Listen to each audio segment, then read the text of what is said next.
I'll ask the honourable gentleman, 11.1% or 3%? There's a word for that, Mr Speaker. It's Starmerism. Well, did this Angela Rayner ZINGER make this Tory MP Alex Berghart get all shouty? Also, wait till the end as I have a little extra treat for you. As yesterday, it was, again, Deputy PMQs with Angela Rayner, and of course it has to be the Shadow Duchy of Lancaster, Alex Berghart. Who? Well, our Berghart didn't mess about.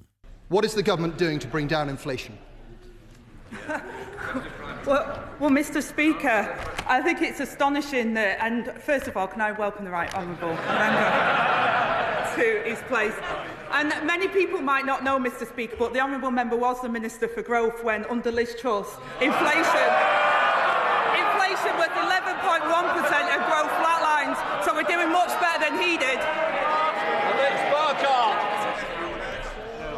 Well, the truth is that this, well, actually, thanks to the I'd like to thank the honourable lady for her standard charm. The truth is, this government isn't doing anything to bring down inflation. This government is stoking inflation. First, we had above-inflation pay rises for the unions. Then, we had a budget which the OBR said would increase inflation. Order.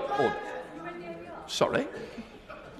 Right, I'm going to hear the question. I suggest we all hear it together, then our contestants can understand the answer as well as the question. Alex Berghart. Very kind, Mr Speaker. First, we had above-inflation pay rises for the unions. Yep. Then we had a budget which the OBR said was going to push up inflation. This morning, we had city economists, real economists, Mr Speaker, saying that next year inflation would hit 3%. Does the right honourable lady agree that this government's decisions mean higher inflation for working people? Mr Speaker, I'll ask the honourable gentleman, 11.1% or 3%? We've already talked about Ukraine, Mr Speaker. It was Ukraine and COVID that drove up inflation. This government is doing it to the British people. High tax, high inflation, low growth, low reform. There's a word for that, Mr Speaker. It's Starmerism.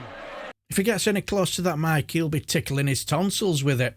Well, he then showed fake empathy for the farmers by pretending to care about families farming for centuries by saying that elderly men are in tears and children worry about their parents and being worried about their way of life.